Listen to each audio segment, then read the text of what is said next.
দেশে এখন আলোচনার একটাই নাম, সেটা হলো শেখ হাসিনার আয়নাঘর, যেখানে শত শত গুম হওয়া মানুষকে পাওয়া গিয়েছে গতকাল।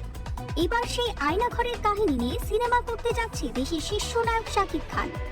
শাকিব খানের এক বিশ্বস্ত সূত্র জানায়, আয়নাঘরে নির্মম নির্যাতনের কাহিনী নিয়ে সিনেমা করতে যাচ্ছে শাকিব। সিনেমাটি পরিচালনা করবে দেশের আরেক শীর্ষ পরিচালক রায়হান রাফি।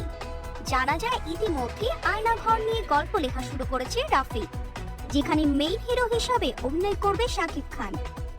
এই জুটের শেষ সিনেমা তুফান, যেটা ইতিমধ্যে সুপার ডুপার হিট হয়েছে। তুফান সিনেমা দিয়ে নতুন এক শাকিব খানকে পর্দায় আবিষ্কার করেছে দর্শক। সাউথ ইন্ডিয়ার কেজিএফ টাইপের সিনেমা হয়েছে এই তুফান মুভিটি, যেখানে শাকিব খানের লুক আর গেট আপ দেখে মনে হয়েছে এই বাংলার নায়ক শুধু শাকিব খানই আছে।